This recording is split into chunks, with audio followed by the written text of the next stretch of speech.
Praise the lord. Guntur పట్టణ పరిసర ప్రాంత ప్రజలైన మీ అందరికీ నా ప్రభు పేరట శుభములు తెలియజేస్తున్నాను. ప్రియులారా, కల్వరి మార్గం పాల్పృథ్వీ మినిస్ట్రీస్ వారి నిర్వహణలు ప్రతి నెల పరిశుద్ధాత్మ తైలాభిషేక స్వస్థత ఆరాధన గుంటూరు మహాపట్నంలో జరగటం మీ అందరికీ తెలుసు. మార్చి 24వ తేదీ ఉదయం 9 గంటలకు ఈ ఆరాధన ప్రారంభమవుతుంది. స్థలం మీ అందరికి తెలుసు కదా, వెంకటేశ్వర విజ్ఞాన మందిర్, గుంటూరు మార్కెట్ ఎదురుగా ఉంది. ఇప్పటికే పలు ప్రాంతాల నుంచి, పలు రాష్ట్రాల నుంచి, పలు పట్టణాల నుంచి, గ్రామాల నుంచి వేలాది మంది ప్రజలు తరలి వచ్చి గొప్ప గొప్ప కార్యాలు పొందుకున్నారు. స్వచ్ఛమైన దేవుని వాక్యం మీరు వినాలని ఆశపడుతున్నారా? ఆత్మతో ఆరాధించాలని తపన కలిగి ఉన్నారా? పరిశుద్ధాత్మ దేవుని స్పర్శను పొందుకుని ఆశ కలిగి ఉన్నారా?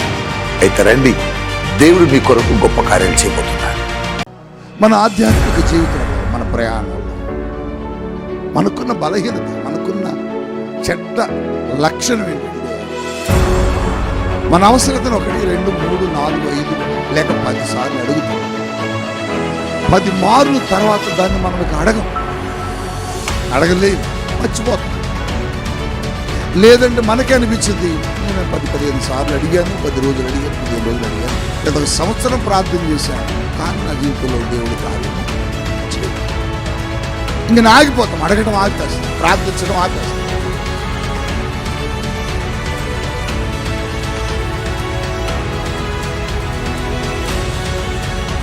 మనకున్న బలహీనత ఏంటంటే విసుగు వస్తుంది. మనకున్న చెడ్డ లక్షణం ఏంటంటే విసుగు చెందుతాం.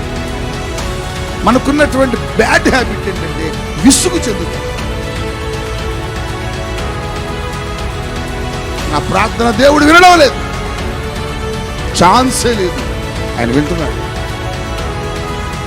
వినడలేదు అనే ముచ్చట లేదు, వింటున్నాడు. కానీ నీకు ఇవ్వడానికి ఒక సమయాన్ని నిర్ణయించాడు, నిన్ను స్వస్థపరచడానికి ఒక పీరియడ్ని నిర్ణయించాడు, ఒక స్థలాన్ని నిర్ణయిస్తాడు, ఒక ప్రాంతంలో ఒక సేవకుని నిర్ణయిస్తాడు.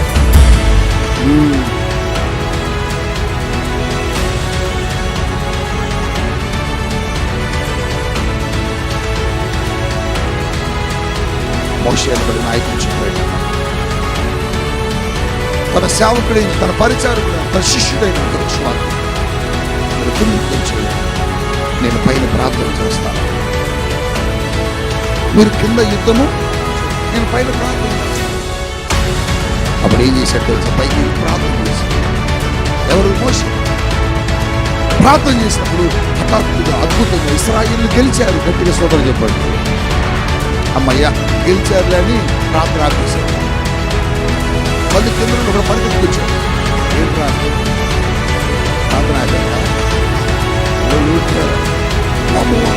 మళ్ళీ ప్రార్థన చేయడం ప్రారంభించాడు. మళ్ళీ ప్రార్థన చేస్తూ ఒకడు పరిగెత్తుకొచ్చాడు. ఏంట్రా అన్నాడు. మనల్ని గెలిచాడు. హల్లెలూయా.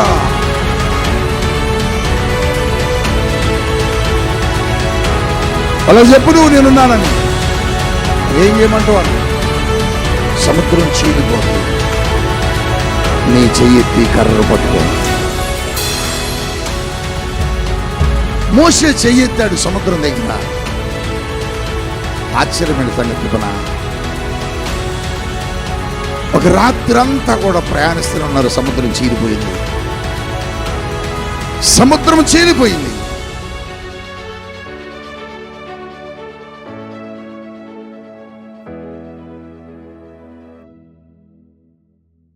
అప్పుడప్పుడు నువ్వు అంటావు, నా స్వరం అంత బాగోదు పాస్టర్ గారు, నా స్వరము అంతగా అందరికీ ఇష్టంగా ఉండకపోవచ్చు పాస్టర్ గారు, ఎందుకంటే అంత బాగోదు పాస్టర్ గారు అంటావు.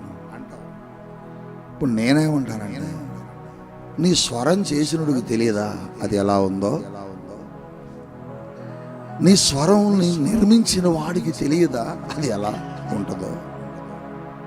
అది మాధుర్యంగా ఉందా, మాధుర్యంగా లేదా ఆయనకి తెలియదా? ఆయన నీ స్వరాన్ని అట్ట చేసుకున్నాడు. అంటే దాని అర్థం ఏంటి? ఆ స్వరంతో నువ్వు స్తుతిస్తే ఆయన వినాలని ఆశ. సాతానుగాడు ఏం చేస్తున్నాడు? నీ స్వరం బాగోదు, నీ స్వరం అందరికి ఇష్టం ఉండదు, నీ బొంగురు గొంతు, పేల గొంతు, పాడలేవు, వద్దు అని చెబుతుంటాడు. కానీ దేవుడు బాధపడతాడు. నేను నిర్మించి నీ స్వరంతో వినాలని ఆశపడుతుంటే ఈ అమ్మాయి ఏంటి పాడదు, ఈ అబ్బాయి ఏంటి పాడడు అని. అందుకని నీకున్న స్వరాన్ని ఉపయోగించు చాలు. దేవునికి స్తోత్రం చెబుదామా? బిగ్గరగా చెబుదామా? వెనకున్న వాళ్ళు ఎవరో గోడ కానుకొని వాక్యం వినడం లేదు, ఒకసారి గట్టిగా హల్లెలూయా చెప్పండి. మీ స్వరాలు దేవునికి కావాలి. చెప్పండి, మీ స్వరాలు దేవునికి కావాలి. దేవుడు మీ స్వరాన్ని కోరుకున్నాడు, ఆయన డిజైన్ చేశాడు. ఒక కార్ల కంపెనీకి ఒక ఇంటర్వ్యూ చేయడానికి BBC ఛానల్ వెళ్ళారు. పెద్ద కంపెనీ అది, కార్ల కంపెనీ.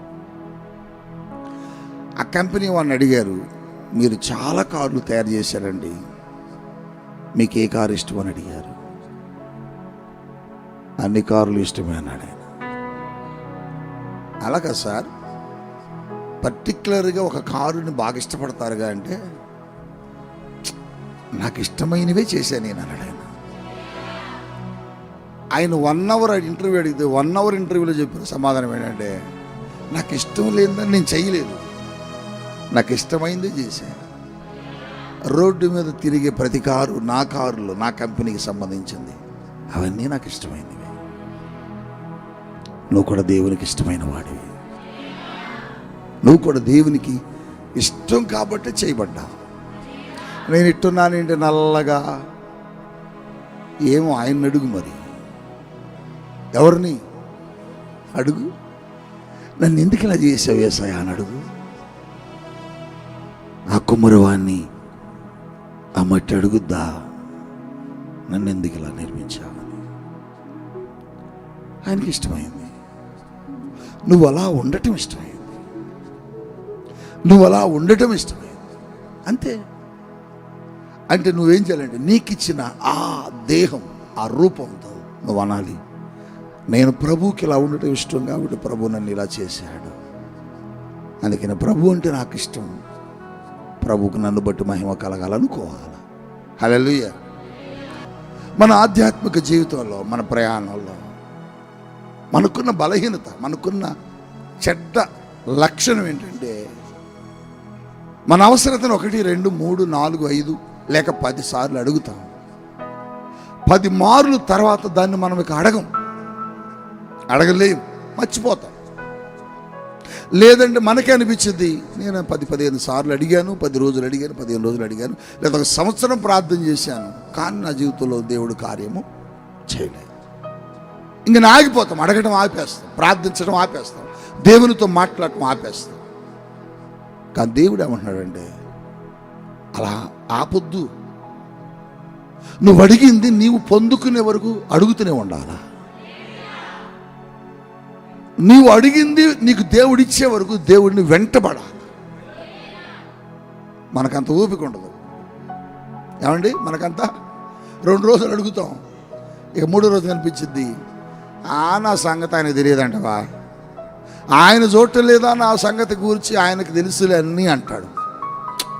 ఆయనకు తెలుసు కాబట్టి చెబుతున్నాడు. నువ్వు అది పొందుకునే వరకు అడగాలట. ఇలాగే ప్రభు ఒక రోజున తన ప్రజల మధ్య కూర్చొని బోధిస్తున్నాడు. అక్కడికి చాలామంది దేవుని మాటలు వినడానికి వస్తే వారు ఎక్కువగా ప్రార్థన చెయ్యండి వారిని ప్రేరేపిస్తున్నాడు. ఎలా చేయమని దేవుడు చెబుతున్నాడంటే, లూకా సువార్త 18వ అధ్యాయం 1వ వచనంలో, మీరు విసుకక ప్రార్థన చేయాలి. దేవుని స్తోత్రం చెప్పండి. విసుకొద్దు, విసుగు రావద్దు. మనకున్న బలహీనత ఏంటంటే విసుగు వస్తుంది. మనకున్న చెడ్డ లక్షణం ఏంటంటే విసుగు చెందుతాం. మనకున్నటువంటి బ్యాడ్ హ్యాబిట్ ఏంటంటే విసుగు చెందుతాం. నిన్న చేశా, మొన్న చేశా, 2 సంవత్సరాల నుంచి చేస్తున్నాను, నా ప్రార్థన దేవుడు వినడం లేదు, ఛాన్సే లేదు. ఆయన వింటున్నాడు. వినడలేదు అనే ముచ్చట లేదు, వింటున్నాడు. కానీ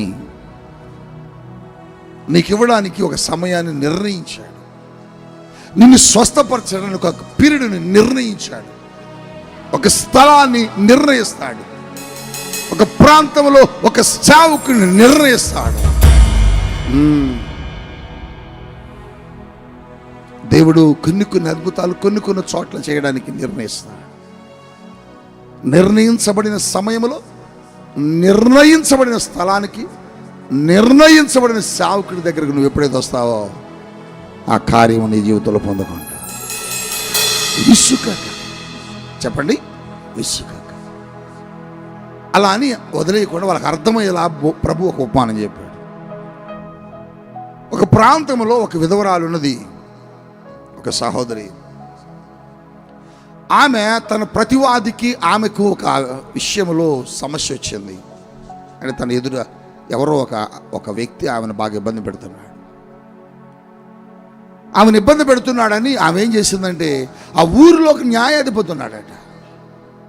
ఆ న్యాయాధిపతి మంచివాడు కాదు, చెడ్డవాడు. వాడు దుష్టుడు, మంచివాడు కాదు. కానీ వాడు న్యాయాధిపతి, తప్పదు, వాడి దగ్గరికి వెళ్ళాలి.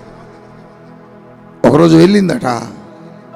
తన సమస్యను, తన బాధను, తన పరిస్థితి అంతటిని ఆ చెడ్డ న్యాయాధిపతి అయిన వ్యక్తికి వివరించింది. అయ్యా, నా ప్రతివాది నన్ను ఇలా ఇబ్బంది పెడుతున్నాడు, ఏదో ఒక ప్రాబ్లం కనుక వానికి నాకు నువ్వు కొంచెం సమస్యను పరిష్కరించి పెట్టు. ఈ ఈ ఈ ఈ ఈ సమస్య నువ్వైతేనే పరిష్కరిస్తావని వచ్చానయ్యా అని అడిగిందట. ఏలవమ్మా,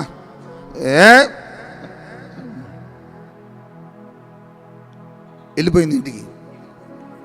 ఇతను అనుకున్నాడు వెళ్ళిపోయింది, రాదులు అనుకున్నాడు. మళ్ళీ పొద్దున్న 6 గంటలకు ఇంటి ముందే నిలబడ్డది. ఎవర్రా వచ్చింది అన్నాడు. అసిస్టెంట్ చెబుతున్నాడు, సార్ నిన్న వచ్చిన ముసలామె వచ్చింది సార్, ఆ సిస్టర్ గారు వచ్చారు సార్. నేను చేయనే చెప్పాగా, ఎందుకు వచ్చాను పవనా అన్నాడు. పోకుండా గేట్ కాడ ఉండి, సార్ లోపలికి వస్తా సార్, ఎట్టగట్ట నెట్టుకొని ఆ అసిస్టెంట్స్ అందరు నెట్టుకొని ఆయన దగ్గరకు వచ్చింది. మళ్ళీ వచ్చావేంటమ్మా? సార్ ఒకసారి జ్ఞాపకం చేసుకోండి సార్ ప్లీజ్ సార్. కుదరదమ్మా, అది ఇబ్బందికరమైన పరిస్థితి, నేను చేయలేను, నువ్వు వెళ్ళిపో. పంపించేశాడు. ఇతను అనుకున్నాడు ఆ పోయింది లేవాడు అనుకున్నాడు.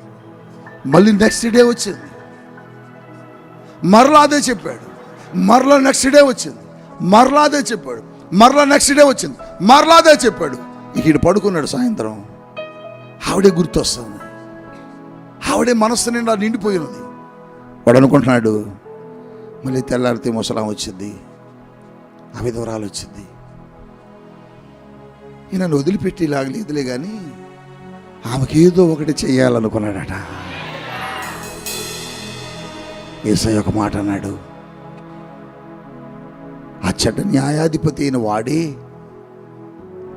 ఆవిడకు న్యాయం చెయ్యాలని అనుకున్నప్పుడు,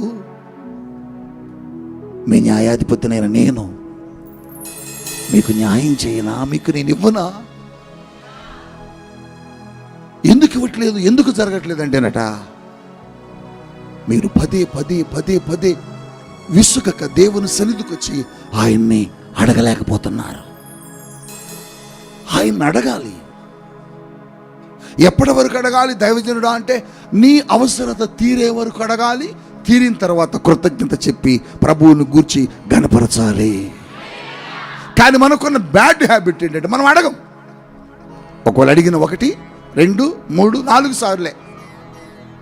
నీకేమనిపించదంటే ఏం వెళ్తావులే మళ్ళీ ప్రార్థనకి,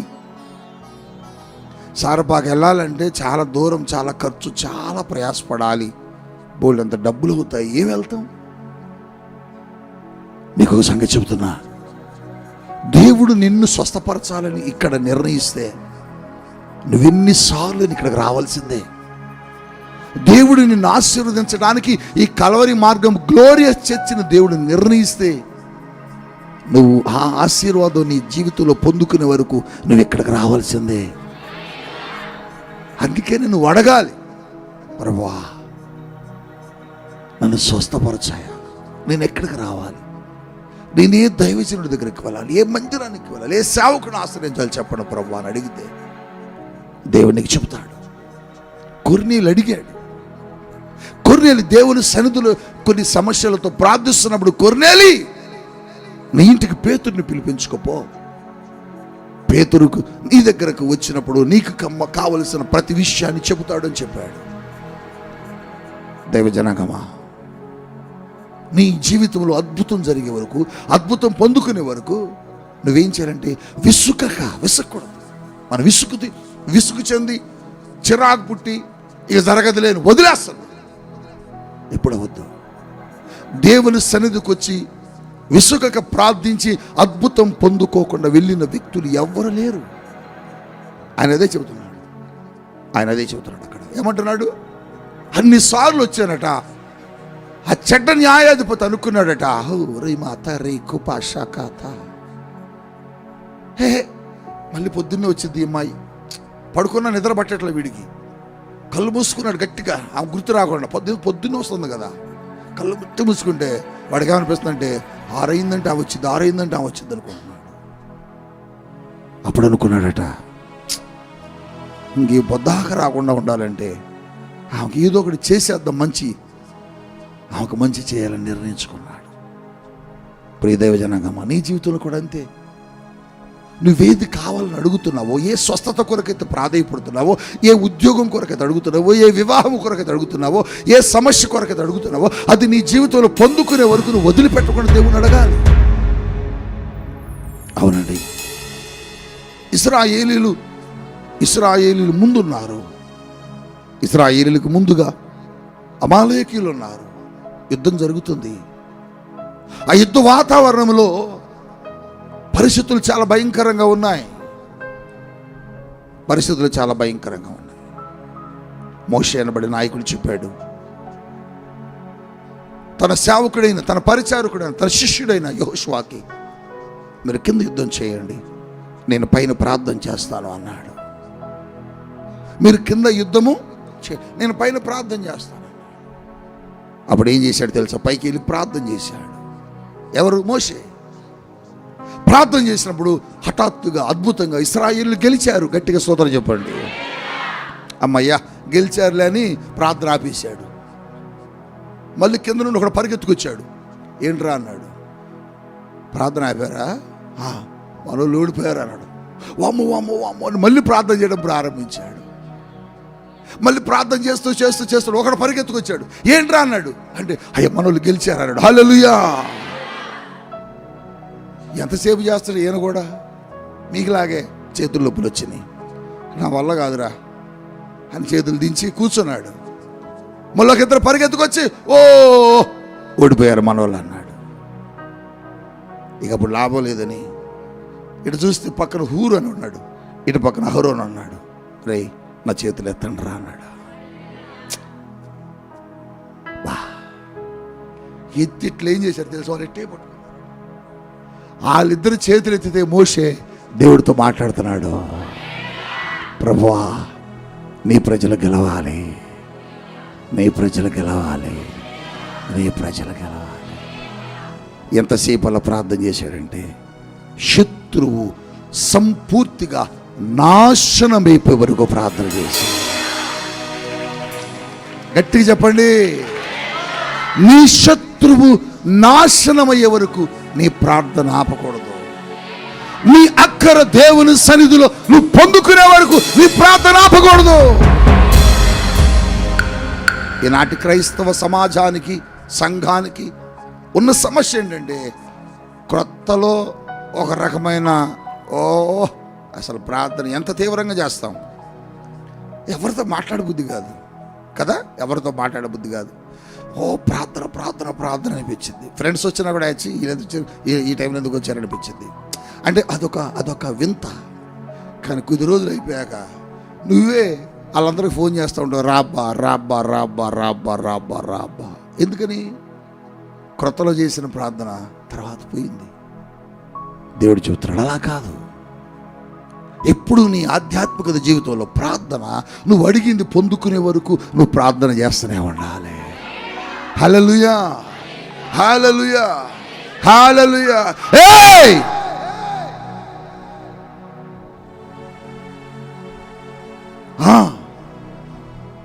ఏంది మీరు ఆగిపోయారు? ఏం ఆగిపోవటం ప్రభువా? చూస్తే సముద్రం కనపడుతుంది మాకు. అవునా? ఏం కాదు, భయపడకు అన్నాడు. నాకైతే భయం లేదు, నువ్వు ఉన్నావు, వీళ్ళే భయపడుతున్నారు. వాళ్ళకి చెప్పు నువ్వు నేనున్నానని. మరి ఏం చేయమంటావు అన్నాడు. సముద్రం చీలిపోద్ది, నీ చెయ్యెత్తి కర్ర పట్టుకో. మోషే చెయ్యెత్తాడు సముద్రం దగ్గర. ఆశ్చర్యమైన సంగతి చెప్పనా, ఒక రాత్రంతా కూడా ప్రయాణిస్తూనే ఉన్నారు. సముద్రం చీలిపోయింది. సముద్రం చీలిపోయింది, 2 పాయలైపోయింది. ఇజ్రాయేలీల సముద్రంలో ప్రయాణిస్తున్నారు. ఎన్ని లక్షల మంది? 20 లక్షల మంది సుమారుగా. అది మనుషుల సంఖ్య. మరి వాళ్ళ గేదెలు, వాళ్ళ వంటలు, వాళ్ళ గుర్రాలు, వాళ్ళ పిల్లలు లెక్కలు, వాళ్ళ పిల్లలు, వాళ్ళ సంచులు, వారి బ్యాగులు, ఇవన్నీ తీసుకొని వెళ్తున్నారు. 20 లక్షల మంది సముద్రం దాటలే. ఎంత టైం పట్టింది? అంత టైం మోషే చేతి ఎత్తే ఉంచాడు. పొరపాటున చెయ్యి దించాడా సముద్రం కలిసిపోద్ది. ఇజ్రాయేలీలు సముద్రము దాటే వరకు మోషే చెయ్యెత్తే ప్రార్థన చేస్తున్నాడు. అంటే ఆయన అనుకున్నది పొందుకునే వరకు, వారి సమస్యను అధిగమించి బయటికి వెళ్ళే వరకు, అద్భుతం పొందుకునే వరకు మోషే తన చెయ్యిని దించలేదు, ప్రార్థన ఆపలేదు. తన ప్రార్థన ధూపము ఎప్పుడు వేస్తూనే ఉన్నాడు. మరి నీ జీవితంలో ఎందుకు ప్రార్థన చేయలేకపోతున్నావు? నీ జీవితంలో అద్భుతం పొందుకోకపోవడానికి కారణం అదే బ్రేక్ అవుతుంది. నీ ప్రేయర్ ఆగిపోతుంది, నీ ప్రార్థన ఆపేస్తున్నావు, నీ ప్రార్థనకు నువ్వు స్వస్తి పలుకుతున్నావు, విరామం ఇస్తున్నావు, గ్యాప్ ఇస్తున్నావు, అందుకని ఆగిపోతున్నావు. అందుకనే దేవుడు నీ జీవితంలో కార్యం చేయలేకపోతున్నాడు. దేవుణ్ణి కదిలించాలి, దేవుణ్ణి పనిలోకి దించాలి. దేవుణ్ణి వర్క్లోకి దించే బలమైన ఆయుధమే నీ ప్రార్థన. నువ్వు ప్రార్థిస్తే దేవుడు వర్క్ స్టార్ట్ చేస్తాడు. నువ్వు ప్రార్థిస్తే దేవుడు నీ కొరకు కదులుతాడు. నువ్వు ప్రార్థిస్తే దేవుడు నీ కొరకు అద్భుతాలు చేస్తాడు. కానీ మనం ఏం చేస్తున్నాం అంటే ప్రార్థన మధ్యలో ఆపేస్తున్నాం. ఆపేసి అనుకుంటాం, నేను అడిగానండి, అడిగి నాకు చిరాకు పుట్టిందండి. నీకు చిరాకు పుడితే దేవుడు ఎట్టేస్తాడు? నీకు చిరాకు పుట్టకూడదు, నువ్వు విసగకూడదు. అందుకని చెబుతున్నాడు ఆయన. ఆవిడ విధవరాలట, విసుగు లేకుండా వెళ్ళిందట ఆ చెడ్డ న్యాయాధిపతి దగ్గరికి. వాడు అస్సలు మంచోడు కాదు, అసలు ఎవరికి కూడా మంచి చేయడు. వాడు అందుకని ప్రభు అన్నాడు, చెడ్డ న్యాయాధిపతి అన్నాడు. ఆ చెడ్డ న్యాయాధిపతి మనసుని మార్చి పడేసిందేమో. వాడే ఆమెకు అంత చేస్తే నేను చెయ్యనా మీకు? నేను ఇవ్వనా మీకు? నేను ఇస్తాను. కానీ మీరు ఏం చేయాలి? విసుకక ప్రార్థన విసుకూడదు. శుక్రవారం ప్రార్థన విసుకూడదు, శనివారం ప్రార్థన విసుకూడదు, ఆదివారం ప్రార్థన విసుకూడదు, మళ్ళీ నెక్స్ట్ వెంటనే ప్రార్థన ఉందని విసకూడదు. మనం ఏం చేస్తాం? పొద్దునే వెళ్ళాం, వృద్ధిటే ఎండలో కూర్చున్నాం, ఆ తైలాభిషేక వాగ్దాన కూడికలో పాల్గొన్నాం. ఇక నా వల్ల కాదు, ఇక మన వల్ల కాదు. ఇప్పుడు ఇక్కడ 1 కేజీ బంగారం ఇస్తానంటే ఆగుతావా? చెప్పు, ఆగుతారా? అసలు మన మందిరం సరిపోద్దా? ఊరిలో ఉంటారు ఎవరైనా? అందరూ మన మందిరం దగ్గరే ఉంటారు. ఏమంటే చందు గారు కేజీ బంగారం ఇద్దాం అని ఆఫర్ పెడదాం, ప్రార్థనకు వచ్చిన వాళ్ళకి తలా కేజీ బంగారం అన్నవాళ్ళు ఆగుతారు ఎవరైనా? అసలు మీరు ఆగరు. ఎందుకని? ఆశ. నేనంటాను, దేవుని సేవకుడుగా వాటికంటే బంగారము కంటే శ్రేష్టమైంది దేవుని సన్నిధి. ప్రార్థన రావడానికి విసుకుండకూడదండి. ప్రార్థనకు రావడానికి విసుకుండకూడదు.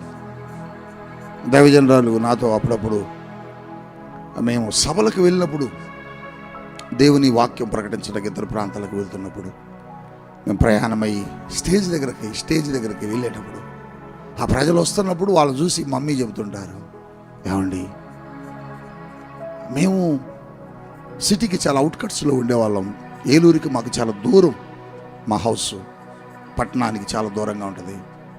ఏలూరులో ఇట్లే పెద్ద పెద్ద దైవజనులు వచ్చినప్పుడు అందరూ వెళ్తుంటే నేను కూడా అలాగే బైబిల్ పట్టుకొని సంతోషంగా ఆతృతగా నేను కూడా అలాగే వెళ్ళానండి.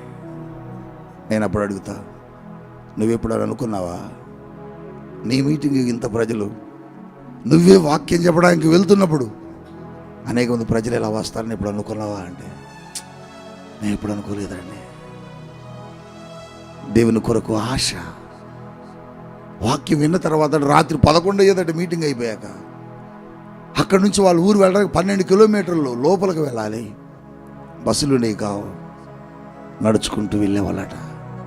విన్న వాక్యాన్ని స్మరించుకుంటూ వాళ్ళ నాన్నగారు వాళ్ళ అమ్మగారు ముందు నడుస్తుంటే వీళ్ళ వెనకన 4 అక్కా చెల్లెళ్ళు వాళ్ళ తమ్ముడు ఆ పాటలు, వాడు పాడిన పాటలు పాడుకుంటూ చప్పలు కొట్టుకుంటూ ప్రభువును స్తుతించుకుంటూ ఇంటికి వచ్చినప్పుడు 2, 3 అయ్యేదండి. కానీ ఇప్పుడు నేనే ఇలాంటి ప్రజలకు వాక్యం చెప్పడానికి వస్తానని, ఆ రోజు వీళ్ళు వెళ్తుంది చూస్తుంటే నేను వెళ్ళింది నాకు జ్ఞాపకం వస్తుంది. దేవుని కోసం విసుగలేదు, దూరమని ఆగలేదు. దేవుని సన్నిధిని చూడాలి, దేవుని సేవకులతో ప్రార్థన చేయించుకోవాలి, దేవుని సన్నిధిలో గడపాలని తృష్ణ, ఆశ. ఈరోజు నేను లక్షలాది మందికి, కోట్లాది మందికి దీవెనకరంగా మారతానని నా కలలో నేను ఊహించలేదు అని చెప్తుంటారు సేవకురాలు. ఎందుకు ఈ మాట చెబుతున్నానంటే, దేవుని సన్నిధికి వెళ్ళడానికి విసక్కూడదండి. ఏమో రేపు మీలో ఎంతమంది దైవజనురాళ్ళు అవుతారు, ఎంతమంది దేవుని సేవకులు అవుతారు, ఎంతమంది దేవుని రాజ్యాన్ని కట్టేవారుగా మీరు దేవుడు మిమ్మల్ని చేస్తాడో తెలియదు కదా. అందుకని దేవుడు ఈ దినం నీతో చెబుతున్నాడు, దేవుని కోసం విసుగు చెందకుండా రావాలి, దేవుని కొరకు విసుగు చెందకుండా పని చేయాలి, దేవుని సన్నిధిలో విసుగు చెందకుండా ప్రార్థన చేయి. ఎప్పటివరకు చేయాలంటే ఆ అద్భుతం పొందుకునే వరకు. ప్రార్థన చేస్తాను. 1 రోజు అయింది, 2 రోజులైంది, 3 రోజులైంది, ప్రార్థన. సంఘం ప్రార్థన ఆపట్లేదు. ఆ ఇల్లు ప్రార్థనతో కేకలు పెట్టేస్తున్నారు. ఆ ఇంట్లో కూర్చొని తలుపులు వేసుకొని. ఎందుకు ప్రార్థన చేస్తున్నారంటే వారి సంఘ సేవకుడు లోపలేశారు, చెరసాల్లో వేశారు, జైల్లో వేశారు. చెరసాల్లో వేసిన ఆ సేవకుడిని చంపమని ఆర్డర్స్ వచ్చాయి. సంఘం వెళ్ళి ఏం చేస్తుంది? ప్రార్థన చేస్తుంది. ఇప్పుడు మీ సేవకుడిని ఎవరన్నా తీసుకెళ్ళి లోపలేసి చంపేస్తారు అని మీరంటే మీరేం చేస్తారు? వెళ్ళొద్దు, మనల్ని కూడా కొడతారు అంటారు. ఎంతమంది వస్తారు? మీరు చేతులు ఎత్తండి. అదిగో చూసావా ఎంత ఆలస్యంగా ఎత్తారు. హల్లెలూయా, హల్లెలూయా. నిజంగా రావాలా? వస్తారా? నిజమేనా? మళ్ళీ ఒకసారి హల్లెలూయా రండి.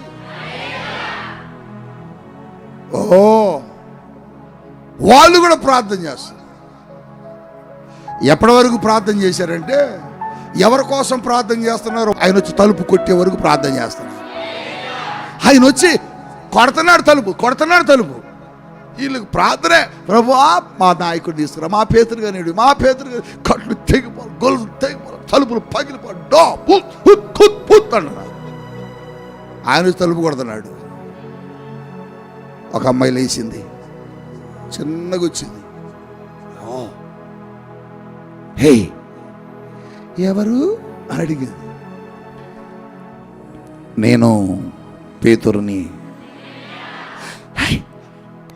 అక్క, ఆంటీ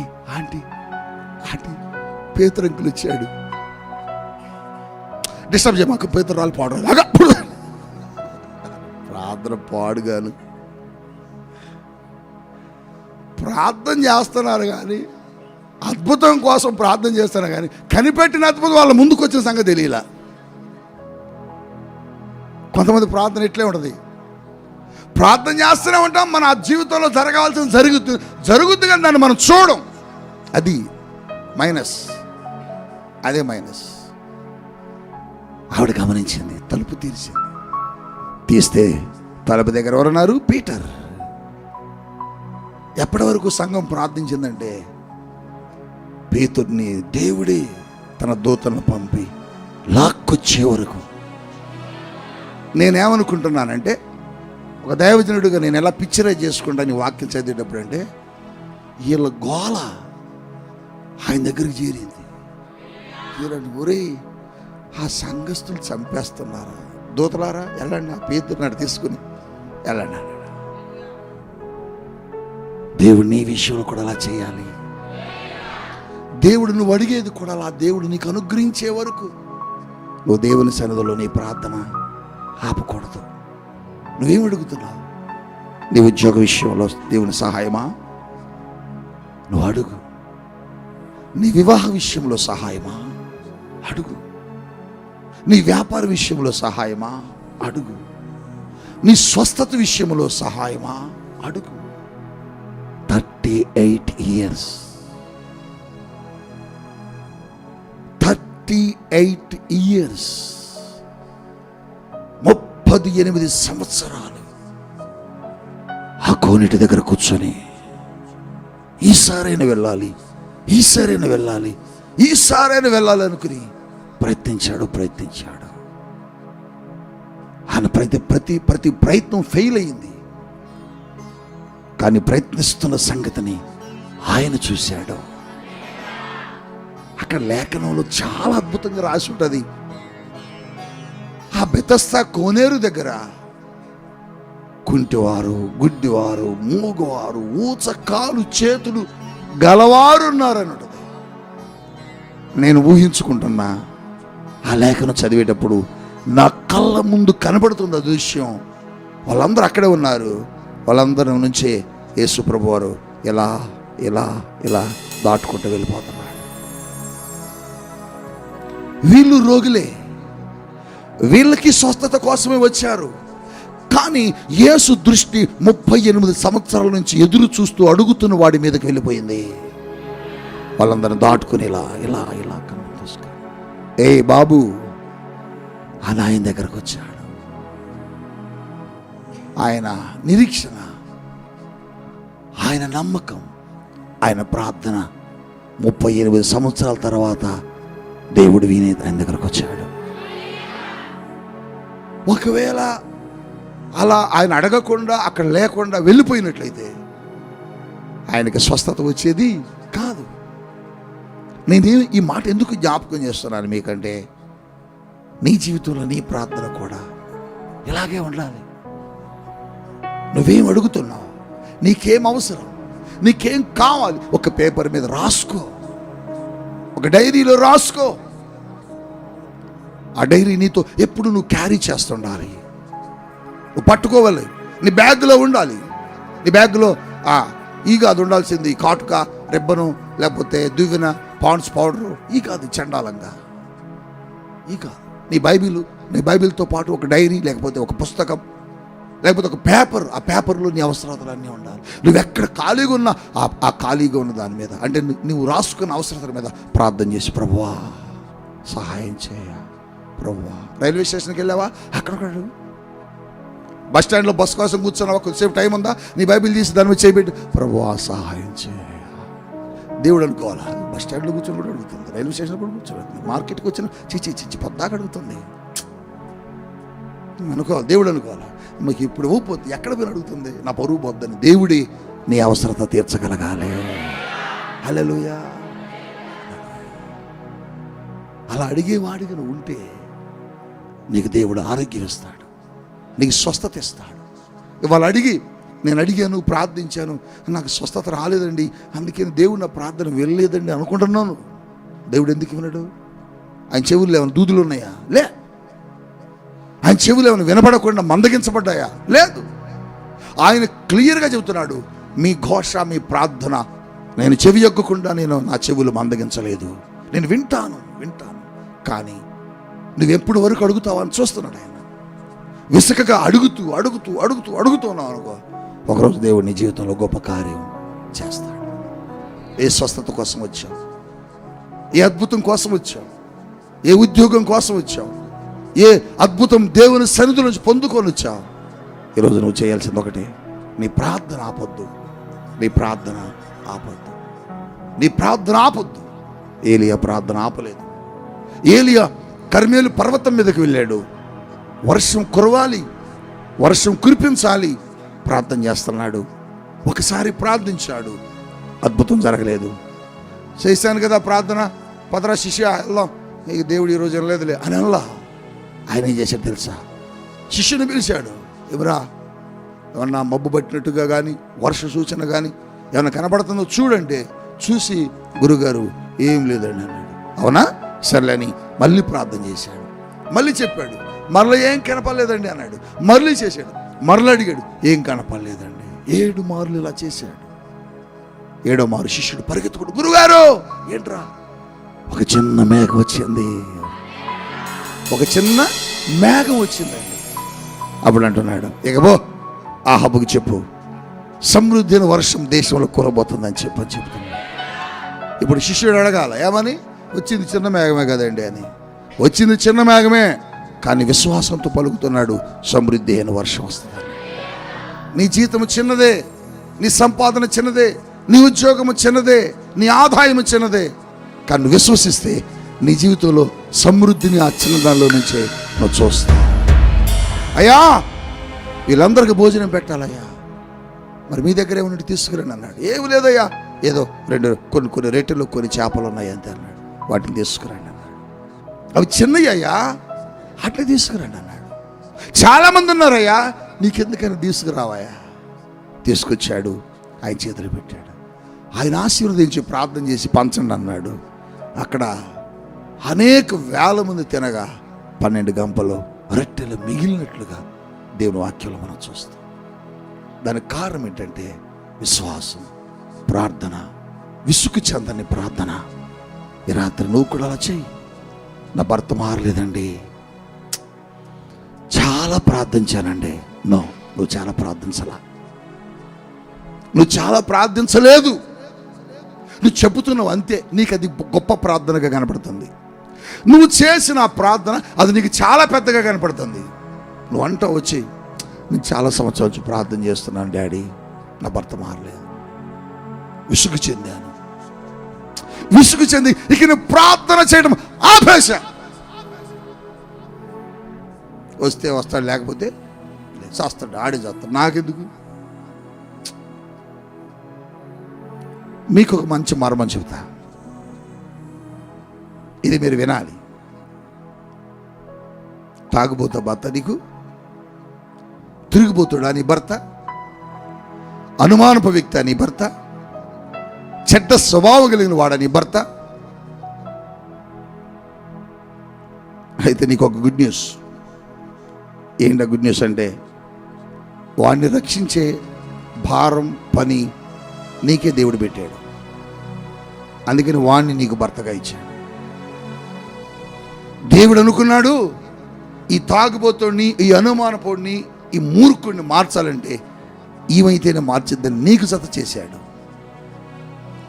నువ్వేం చేయాలి తెలుసా? ఆ వ్యక్తి రక్షణ కోసం విసుగు చెందకుండా ప్రార్థన చేయాలి. నేను విసుగు చెందాను డాడీ. చాలామంది మాకు ఎక్కువ ఫోన్స్ అయ్యే, మమ్మల్ని ఎక్కువ కలిసే వాళ్ళు అదే చెబుతారు. ఇక నా భరించలేక విడాకులకి కోర్టుకు వేసా డాడీ. నువ్వు విడాకులకు వేయడానిక, నువ్వు విడిపోవడానిక దేవుడు నిన్ను కలిపింది, వివాహం చేసింది. నన్ను చాలామంది అడుగుతుంటారు, పాస్టర్ గారు మేము ఇట్లా విడిపోదాం అనుకుంటున్నామండి అని. ఈ మధ్య కాలంలో కూడా నాకు ఒక కేసు నా దగ్గరకు వచ్చింది. నేను వ్యక్తిగతంగా పేర్లు చెప్పను. చాలా ఉన్నతమైన స్థితిలో ఉన్నటువంటి కుటుంబం అది. చాలా మంచి గొప్ప స్థితిలో ఉన్నటువంటి ఫ్యామిలీ. మేము ఇక నాకు ఓపిక లేదు పాస్టర్ గారు అంటున్నాడు ఆ యజమానుడు. నా భార్య నా మాట వినడం లేదు. వారి కుటుంబం మాటే, వారి తల్లిదండ్రుల మాట వింటుంది. ఎంతసేపటికి రకరకాలుగా మాట్లాడుతుంది. నాకు విసుగొచ్చేసింది. ఏం చేయాలో అర్థం కావట్లేదు పాస్టర్ గారు, నీ ఒపీనియన్ ఏంటి చెప్పన్నాను. ఆయన దైవ భయం కలిగిన వాడు. ఆయన ఒక మాట అన్నాడు, మేము కలిసి ఉండాలని నాకు మనసులో ఉంది పాస్టర్ గారు, కానీ నా భార్య ఏమో విడిపోదామంటుంది. నాకేం చేయాలో అర్థం కావట్లేదు, మీరైతే మంచి సలహా ఇస్తారని మీ దగ్గరికి వచ్చానని లాస్ట్ వీక్ తైలాభిషేక విజయవాడలో జరిగినప్పుడు వచ్చాడు ఒక ఆయన. లాస్ట్ వరకు వెయిట్ చేసి అపాయింట్మెంట్ తీసుకొని లాస్ట్ వరకు కూర్చున్నాడు. ఆయన చాలా ఉన్నతమైన స్థాయిలో ఉన్నాడు. ఆయన తన భార్య కూడా చాలా ఉన్నతమైన స్థాయిలో ఉన్నారు. ఇద్దరు డాక్టర్స్, గవర్నమెంట్ డాక్టర్ అండి. ఎంత శాలరీ వస్తుందో చూడు, ఎంత సంతోషంగా బ్రతకొచ్చో చూడు కుటుంబం. చివరి వరకు వెయిట్ చేసి నా కోసం కూర్చొని అపాయింట్మెంట్ తీసుకొని కలిశారు ఆయన. నేను చెప్తాను వెళ్ళండి అన్నాను. ధైర్యంగా సంతోషంగా వెళ్ళాడు. ఒక దినం నేను ప్రార్థన చేస్తుంటే పరిశుద్ధాత్మ దేవుడు నాతో చెప్పాడు, ఆ కుటుంబం కట్టబడాలి, అది విడిపోవటానికి కాదు. ఆ భార్య ఈయన ద్వారానే మార్చబడుద్ది, ఈయన ద్వారా తన భార్యని నేను రక్షించుకోవాలి, అందుకనే ఆ కుటుంబం కట్టబడాలని నాకు దేవుడు చెప్పాడు. నేను చెప్పాను. తర్వాత నాకు ఒక రాత్రి నేను బళ్ళారిలో మీటింగ్స్లో ఉన్నప్పుడు ప్రభువు నాతో మాట్లాడినప్పుడు నేను ఆయనకు ఫోన్ చేసి చెప్పాను, సార్ పరిశుద్ధాత్మ దేవుడు ఇలా చెప్పాడు, మీ కుటుంబం కట్టబడాలి, మీరు విడిపోవద్దు, మీ కుటుంబం కలిసి ఉండాలి, ప్రార్థన చేయండి, నేను కూడా మీ కొరకు ప్రార్థన చేస్తానని చెప్పాను. దేవుడు విడిపోవటానికి కాదు. ఇక్కడ మన సంఘంలో ఒక బిడ్డ ఉండే, నేను పేరు చెప్పను, డాడీ నాకు విసుకొచ్చింది, ఇక నా భర్త నా దగ్గరకు వస్తాడని మాకు ఇక నమ్మకం లేదు, ఎందుకంటే అంత డిస్టర్బ్ చేశాడు, అంత కిరాతకంగా హింసించాడు ఆ పాపని, ఘోరం, తట్టుకోలేకపోయిందండి. ఎన్నిసార్లు చచ్చిపోవాలనుకుందో. మా దగ్గరకు వచ్చి అడిగినప్పుడు పరిశుద్ధాత్మ దేవుడు ఒకటే చెప్పాడు, ఆమె భర్త నుంచి ఆమెను విడిపోవడానికి వీల్లేదు, ఆమెను కలుపుతాను, ఆమె కుటుంబాన్ని కడతాను, ఆమె జీవితాన్ని ఆశీర్వదిస్తాను, ఆమె ద్వారా ఆ భర్త మారతాడు. నేను చెప్పాను, బిడ్డా నీ భర్త మారుతాడు, వెళ్ళు, నేను ప్రార్థన చేస్తాను, నువ్వు కూడా ప్రార్థన చేసుకో. ప్రార్థన చేసిందండి. ఎన్ని సంవత్సరాలు నాకు సరిగా నేను గుర్తులేదు, కానీ ప్రార్థన చేసింది విసుగు చెందకుండా చేసిందండి. మేము కూడా విసుగు చెందకుండా చేసాం. రీసెంట్గా తన భర్త తన దగ్గరకు వచ్చాడండి. గట్టిగా చెప్పలేకపోయాడు. ఇంకేం కావాలి చెప్పండి, ఇంకేం కావాలి? వీడు నాకు వద్దులే అని వెళ్ళిపోతే దేవుని ఉద్దేశం నెరవేర్చగలిగేది అమ్మాయి లేదు. నీ జీవితం నా జీవితం అని అంతే. విసుగు చెందకుండా ప్రార్థన చేస్తే దేవుని కార్యాన్ని మనం చూస్తాం. అందుకని మీ ప్రార్థన ఎప్పుడు విసుగు చెందొద్దు, మీ ప్రార్థనలు ఎప్పుడు బ్రేక్ అవ్వద్దు, మీ ప్రార్థన ఎప్పుడు ఆగొద్దు, మీ దేవుని సన్నిధికి రావడం ఎప్పుడు ఆగొద్దు. ఒకరోజు వెళ్ళాను, స్వస్థత రాలేదు, ఒకసారి వెళ్ళాను, స్వస్థత రాలేదు, ఒకసారి వెళ్ళాను, అద్భుతం జరగలేదు, ఇక వద్దులేను, వెళ్ళిపోవద్దు. ఇటు పట్టుకున్నారు మంచం మీద వాడిని. ఈ మంచం మీద ఒక ఆయన ఉన్నాడు, ఆయన పక్షవాతంతో బాధపడుతున్నాడు. నలుగురు వచ్చారు మంచం పట్టుకొని, యేసయ్య దగ్గర తీసుకెళ్లాలని వచ్చారు. జనం ఉన్నారు, కుదరలేదు, ప్రయత్నం చేస్తున్నారు, నెడుతున్నారు మంచం పట్టుకొని. ఎక్కడ జనం, ఇంటి నిండా జనమే ఉన్నారు. పక్కన వాళ్ళు అంటున్నారు ఈ నలుగురితో, ఏ బాబు ఎట్టెళ్తావా ఎంతమంది జనం ఉంటే, వెనకరండి అంటున్నారు. ఈ నలుగురు అంటున్నారు, లేదు సార్ వాడు పాప చాలా బాధపడుతున్నాడు సార్ ఎట్టొకటి తీసుకెళ్తాం సార్ ప్లీజ్ సార్. అందరూ అంటున్నారు, పిచ్చోడు లేకుండా మంచం దగ్గర తీసుకెళ్తారు, తీసాడే డిస్టర్బెన్స్గా ఉన్నారు మీరు, అది తగులుతుంది, ఈ కోడి తగులుతుంది, ఈ మంచం ఈ పక్క తగులుతుంది, పక్క అంటున్న వాళ్ళు విసుగు చెందకుండా ప్రయత్నిస్తూనే ఉన్నారట. వీలు పల్లా కలపడానికి కుదరలా, ఇక లాభం లేదనుకున్నారు. ఇంటిపైకి ఎక్కేశారు, ఇంటి పెంకులని తీశారు. వాళ్ళకెంత ఓపిక. ఇంటోడు ఏమనాలి మరి, బాబు పెంకులు, అసలే మేము లేని సస్తా అంటే మళ్ళీ నువ్వు పెంకులు తీస్తావు అనాలా వద్దా అనే ఉంటాడు. అన్నా కూడా, బాబు నీ పెంకులకు డబ్బులు ఇస్తావులేవా, ఆగవయా, వీటి పరిస్థితి చూడవయా, అంటే ఒక సోల్, ఒక ఆత్మను రక్షించడానికి వారు పడుతున్న ప్రయాసను గమనించండి. ఒక వ్యక్తికి మేలు జరగాలని వారు చేస్తున్న ప్రయత్నం చూడండి. క్రైస్తవ జీవితంలో ఇది నేర్చుకోండి. నీ ప్రక్కవాడికి మేలు జరగడం కోసం నీ ప్రయత్నం ఆపొద్దు. నీ ప్రక్కవాడు మేలు పొందుకోవడం కోసం నువ్వు ఏదో ఒకటి చేయగలగాలి. విసుగు చెందలేదండి. పెంకులు తీశారు, కట్టెలు తీసేశారు, మంచానికి తాడు కట్టారు. నేను అంటున్నాను, ఎన్నిసార్లు ఆ పెంకుల దగ్గర జారి పడ్డారో ప్రదీప్, కానీ ప్రయత్నం ఆపారా? ఆపలా. నీవు కూడా ఈ మందిరానికి వచ్చేటప్పుడు నిన్ను అంటారు, ఎందుకమ్మా సారపాక దాకా వెళ్తున్నావు? వద్దు, ఆపు. మన ఇంటి పక్కనే చర్చ్ ఉంది, మన ఊర్లో చర్చ్ ఉంది, మన ఇంటి ముందు మందిరం ఉంది, ఇక్కడికి వెళ్ళరాదని. కానీ నీ ప్రయత్నాన్ని నువ్వు ఆపద్దు. ఎవరెవరో ఏదో చెబుతారు, ఎవరెవరో ఏదో నీకు రకరకాలైన మాటలు చెబుతారు. నీ విశ్వాస జీవితాన్ని దెబ్బ కొట్టి నీ ఆత్మ జీవితాన్ని వెనక్కి లాగడానికి నువ్వు వినొద్దు. నువ్వు విన్నావా, స్పాయిల్ అయిపోద్ది, పాడైపోద్ది నీ జీవితం. వాళ్ళు వినకుండా విసుగు చెందకుండా ప్రయత్నం చేసి దింపారు. దింపగానే యేసు ప్రభు వారు చూసి అతను ఏమన్నాడంటే, నీ పాపములు క్షమించబడ్డాయి, నీ పరిపెత్తుకుని లేచినాడు, స్వస్థత పొందుకున్నావు పో అన్నాడు. అక్కడ రాయబడి ఉంటుంది. ఇంటికి వెళ్ళాక చదవండి ఈ మాట, ఇక్కడ కాదు. షాక్ అయిపోయా నేను. షాక్ అంటే షాక్కే షాక్. ఏంటంటే వాడు పడుకున్న మంచం లేపి వాడే మీద పెట్టుకొని హల్లెలూయా రండి.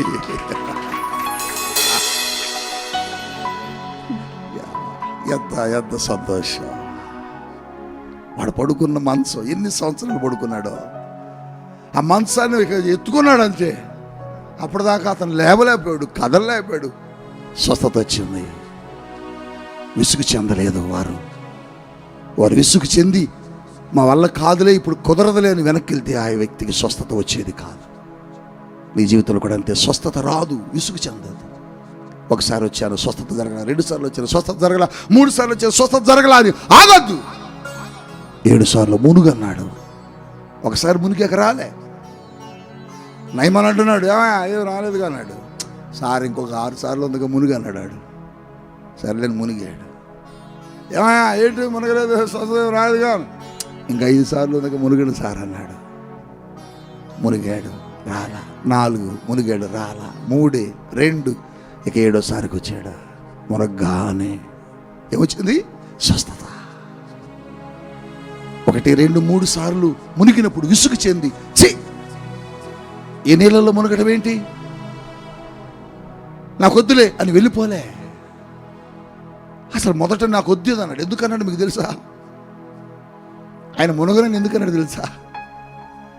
ఆయన మునగరు, ఈ నీళ్ళల్లో మునగరు. నేను మా దేశంలో బోల్డ్ నదులు ఉన్నా ఏనేంటి ఈ నదిలో దిగమన్నాడు అని అన్నాడు. కోప్పడ్డాడు కదా నయమాను. ఎందుకన్నాడు తెలుసా? ఆ నది చాలా మురికి నీరు వచ్చే నది,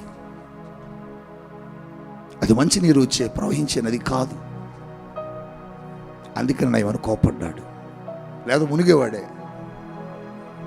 ఆ మంచిది కాదు ఆ నీరు, ఆ నది, అర్ధాన నది మంచిది కాదు.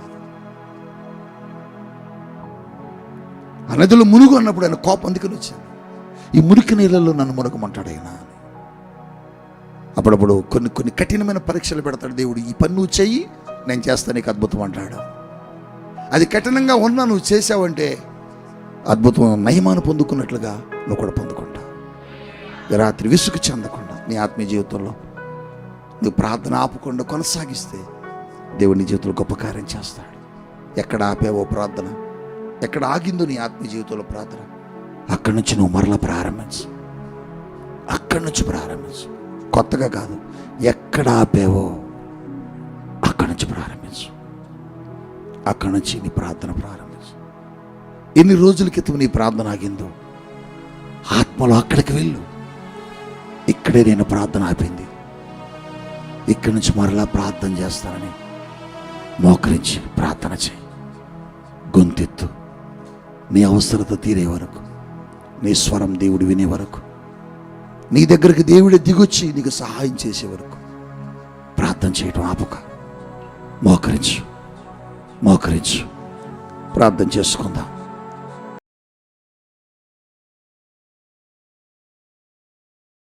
Thank you father. పరిశుద్ధుడ మహోన్నతుడుగు దేవా, నీకు వందనాలు డాడీ. ఈరోజు ప్రభా అద్భుతమైన రీతిలో మాతో మాట్లాడారు. నిజమే, మాకున్న సమస్యల గూర్చి నీ దగ్గరకు వచ్చి మర్రపెట్టి అయ్యా పరిష్కరించు, మా పరిస్థితులు మార్చని అడుగుతూ మా పరిస్థితి మారక నా దేవుడు నా మాట వినట్లేదేమో, నా ప్రార్థన ఆలకించట్లేదేమో, అందుకని నాకు న్యాయం చేయట్లేదు, ఇంక నేను ఆపేస్తానని ఆపేసిన వారు ఎంతోమంది ఉన్నా. యేసయ్యా ప్రభా నా తండ్రి, కానీ ఆ విధవరాలు ప్రభా న్యాయం జరిగే వరకు ఆ అన్యాయస్తుడైన న్యాయాధిపతి దగ్గర మొర్ర పెడుతూనే ఉంది. అటువంటి అనుభవం మాకు కూడా ఇవ్వయ్యా, అటువంటి అనుభవం మాకు కూడా ఇవ్వయ్యా. ఆ అన్యాయస్తుడు న్యాయాధిపతే ఆ విధవరాలకి న్యాయం చేసి పంపాడు. అరే మంచి న్యాయాధిపతివి, మాకెందుకు న్యాయం చేయవయ్యా? ఖచ్చితంగా న్యాయం చేస్తావు, మా సమస్యలు పరిష్కరిస్తావు, అక్కర తీరుస్తావు. దేవా, మేము ఏది అడిగినా మాకు అనుగ్రహించే తండ్రివి ప్రభా. ఈ రాత్రి మేము తెలుసుకున్నాం అయ్యా, ఆ విధవరాల్లాగా నేను కూడా విసుగుకు ప్రార్థిస్తానయ్యా, కార్యం జరిగే వరకు ప్రార్థిస్తానని బిడ్డలు తీర్మానం చేసుకున్నారు. ఆ తీర్మానంలో ప్రతి ఒక్కరిని స్థిరపరచు.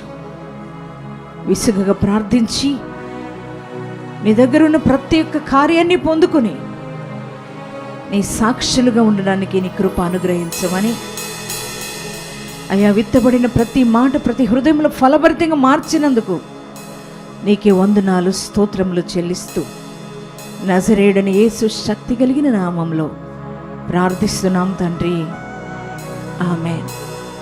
మన తండ్రి అయిన దేవుని ప్రేమ, మన రక్షకుడైన యేసు క్రీస్తు యొక్క కృప, మన ఆదరణకర్త అయిన పరిశుద్ధాత్మ దేవుని యొక్క అన్యోన్య సహవాసం సదాకాలం మనకు తోడుగా ఉండి మనల్ని నడిపించునుగాక. ఆమేన్.